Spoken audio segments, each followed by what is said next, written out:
Depending on where you're working, this is probably a familiar sight. A big parking lot that usually is filled with cars, but unfortunately there are none. And the reason why is because in the midst of the coronavirus, there are various actions that we're taking right now in order to make sure we protect your public safety and your public health as well. There are 3 things that are typically done in order to deal with a public safety or public health crisis. Here are those 3 things that are typically done in a public safety or a public health crisis. And here's why you need to be concerned if someone is telling you not to follow those things. First thing in any type of public safety or public health arena is trying to engineer out the condition. And you're saying, what do you mean by engineer? Well, that means if there's a hazard there, you want to put some type of device in place that will eliminate the hazard so that the individual is never exposed to it. In a health arena, it's usually a vaccine or some type of treatment. So that's your frontline type of thing. Number 2 is administrative controls. What happens is that if you don't have the ability to provide a vaccine or provide some type of device to eliminate the hazard, then what you want to do is you want to remove the individual's exposure from those type of things. Whether they be putting the individual in a place where they're far away from that particular device, or in our case, social distancing. These things are necessary because if you don't have an effective mechanism to provide treatment or to engineer out the problem, you want to reduce the exposure to that problem. Third, personal protective equipment.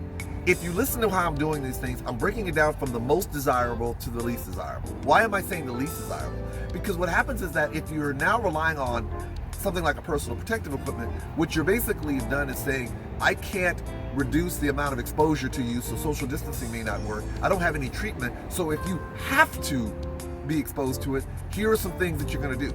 Whether it be wipes, gloves, masks, what's happening is that you're still exposed to it, but the hope and desire is that by using these equipments, it will minimize the chance of you getting it. But the problem is that there's still a chance of you getting it. The other 2 areas are more desirable because the idea is to remove you from having to be exposed to whatever that safety or health issue is altogether. But in this instance, if you have to be exposed to it, let's see if we can minimize it. It's not the most desirable, but at least it does protect you. People, I can't encourage you to make a good decision. I can't discourage you from making a bad decision, but I can make sure you make an informed decision. Anybody who's telling you that you should disregard what's going on or it's not that serious or anything like that, you need to be mindful of the fact that they may not be giving you all of the information. They're giving you their perspective based on the information that they have. Don't let their perspective be your information.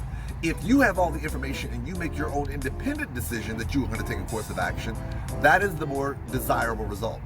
Don't allow yourself to be swayed because someone who may have a perspective on something, you value their opinion, and you decide to take that opinion as information. Inform yourself so this way, whatever decision you make is the one that works best for you.